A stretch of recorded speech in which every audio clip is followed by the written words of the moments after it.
here we go. Let's just say yesterday we were rudely interrupted by a telephone Yeah, ring that yeah, turned out to be a fairly important telephone call, so right, we had to conclude at wherever we cut off yesterday. right, right. We cut off with uh, you had implemented the billing system that you came up with in Korea, Right. and then this we're about at 93 now. You get a call again, Republic Bank. Okay. All right, so So now we had some guys that had come from EDS that had built data centers. When I say built them, they had interacted with the contractors who had built them and knew the processes and things like we needed two sources of power and a third source would maybe generators or some other power source if we lost all power for some period of time. And so they hired us to build the data center. And the guys went out and finished the data center. It was in Plano. And at some point in time, that Republic Bank became Bank of America. all right, and so you had gotten their business. So now we had gotten the business to build the data center. The data center's built. Now they say, okay, you move the data center from Dallas to the Plano facility we just built, and you run the data center. What was your job in the I in the was building it part? I didn't have a job. I was running the Richardson data center. Okay, okay. Okay. But then they asked you to run the Plano data center too. Then I was going to run the data center. I was going to be the data center manager for that. So we went over there and started, and again, I've said this before. The first thing we did wherever I went, change management, problem management. And the rules were you could not make a change without testing the change and getting the customer to verify that the test was what they wanted. You couldn't change the operating system without verifying that the change worked and could be implemented. You could make the change, we could test it. If it didn't work, you backed it out. So you couldn't.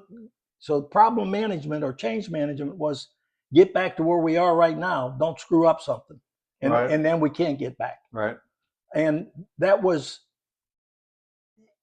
termination, absolute termination if you violated that policy. So what if you did what? You If were you made a terminated. change without going through the change management, problem management process, goodbye. So if you just made a change and stuck it in the operating system without testing it, Goodbye. that was it. I don't care who you were. Did you guys ever get rid of somebody for that? Nobody violated that policy. If they did, I didn't know about it.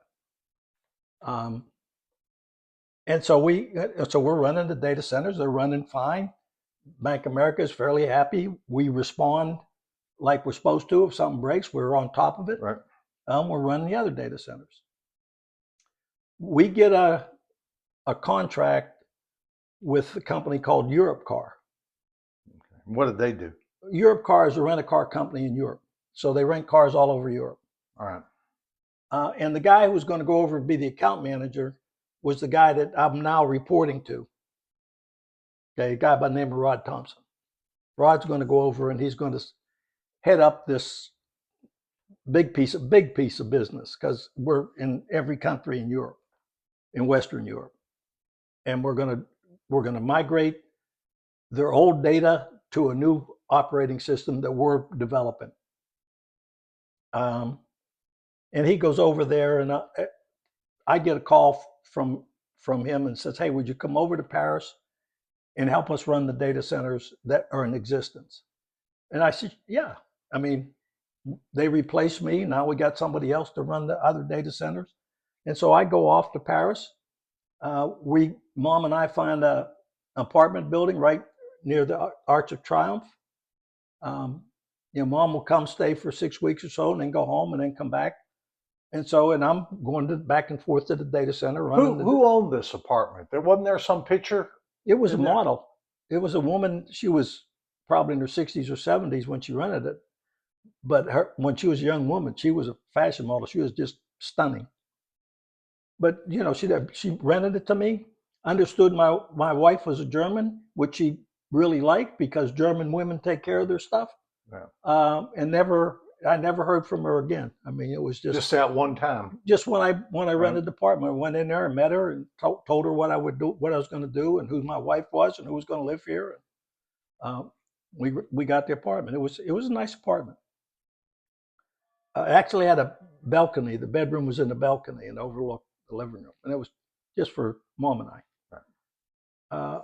And so I'm running the Paris data center, and I think sometime during that year there was a hiccup at Bank America, and something had failed badly, and the Bank America was upset about why the system had failed, etc. So they called me back to Dallas, and I come back from Dallas, and I don't remember the issue, Right. but I bet you a wallet full of money that somebody violated the change problem management process. Didn't test it. Didn't test it. Brought the system down, couldn't get back to where they were. So we come back and again, what's the problem? Let's sit in a room and figure out how we solve it. You know, what we got to do, how quickly we can do it without making a mistake. I don't remember what, I think a week or a couple of days, and it was back to normal. And so now they have a data center manager, and now I'm sitting around, I really don't have a job. You still have an apartment? No, we gave up everything. I thought I'm going back. I mean, I can't be in both places. And the truth be known, the French were doing quite well running their data center. They had a good team of people. They knew what they were doing. So I come back to the United States, and I don't know, I'm back here 6 weeks, a month, and I get a call from Rod and said, we need somebody to come over here and manage the migration of data from the old system to the new system. And we need to develop a system that where we're going to do data entry. And so that now when we enter the data, it's a transaction that goes into the new system. And could you come over and head that team up? Of course, I don't have a job. Now I'm going to London. We're right across the street from Heathrow Airport is our building. And so now I'm in London, and I form a team. The conversion team had to be in Paris because that's where the data was, at the data center in Paris. And I had to create a team that would figure out the input transactions. I mean, they were pretty well designed how you do it, but how we get them coming into the system and that type of thing. And they were building, what do you call them? I'll come back to it in a minute. I lost my mind here, lost my thought. Anyway, I go put the team together in Paris, and we're going to convert the old system into transactions that'll go into the new system. Right. And I get a young guy that relatively new out of college, computer science major. And he comes over, and I explain to him what we're trying to develop. So we have transactions, put together a system that people just sit there and key the information, and it tabs to where it has to go, and all you're doing is sitting there entering data. And when you're done, you hit enter, and it goes off into a transaction someplace to be processed into the system. And it took this kid about 2 or 3 days, and he had developed the system. So now we're actually doing entering data, entering it into the new system. So it's testing the system. And so, you know, that part's working, and the other part of getting the conversion of working, we're working with the customer over there. You know, you have the old data has a format, the new data has a format. You have to take the old data, write a program that transmits and puts the data into a new format. And if there's any fields missing, you have to have default information so it'll be accepted, so it won't be edited out. And again, we worked 6 months, 9 months, back and forth from London to Paris. Right. And I think now we're in 93, end of 93, maybe. 93, 94. Yeah, maybe. we're in that period of time. And I'm pretty much, done at Europe. However, I go into work one day, yeah, everything's working. It was a Saturday, and I went in because some of the guys were working. We're running some of the programs, and I get excruciating pain, and I'm laying on the floor. So a couple of guys haul me to a hospital, and they take me into the hospital and put me on a bed, a gurney, or whatever you call it, and push me in a corner. And I stay there for a good part of the day. Finally, the pain goes away. They haven't given me anything, and they say they're going to admit me for observation. And it's probably 7, 8 o'clock at Right. night. So I get up to the ward, which is a co-educational ward, and there's maybe 30, 40 people in there. And moaning and people crying and moaning and carrying on. So it was a cool place, pleasant place. Yeah, it was real nice. And so I go to the nurse's desk and I say, "Can I get something? You haven't eaten all day." And she said, "Do you have any money?" I said, "Yeah, I have money." She said, "Well, you can order something. You can order out." And she has a phone book. I said, "Can I get a pizza?" She says, "Yeah, just here you can order it." I said, "Can I order beer?" She said, "No." So I ordered the pizza and I shared the pizza with her.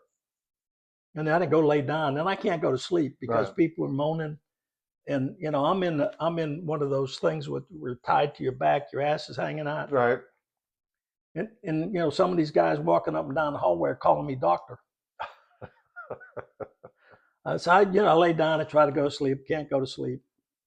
Finally, the next morning, a doctor comes around and he's got a group of people with him. They're stopping at each bed and they're talking about what's on the chart. Da da da da.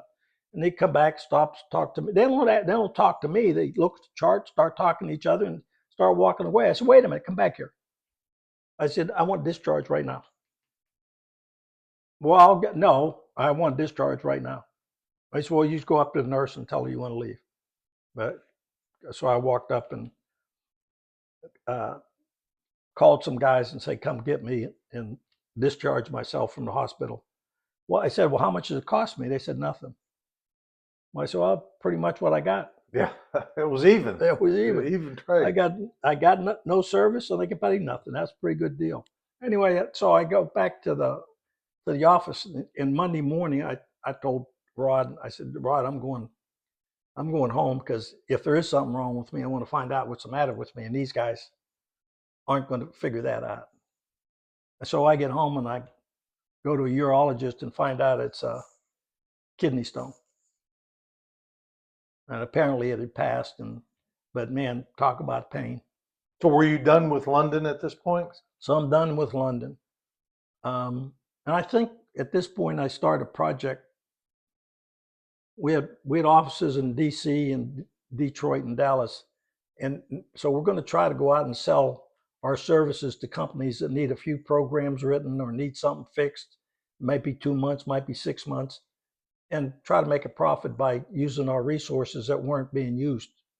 And we called it project team. And each of those cities had pretty good size populations, and a lot of companies looking for data processing help and didn't need a long term. They just need short term to get something done. So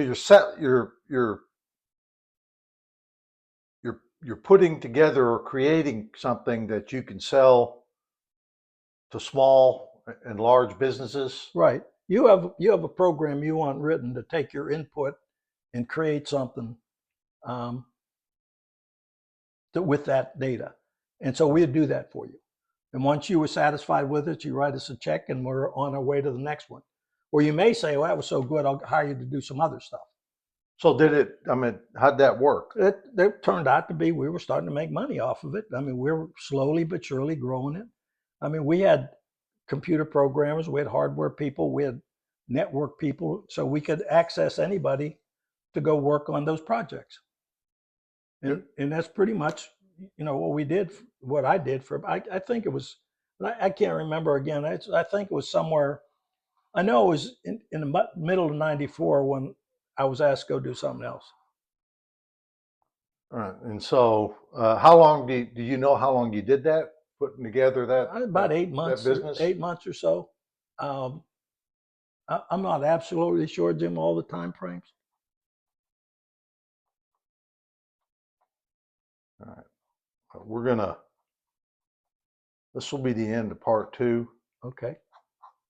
because we're going to start with the eras where you can. Well, I'm not. I got to go to Germany.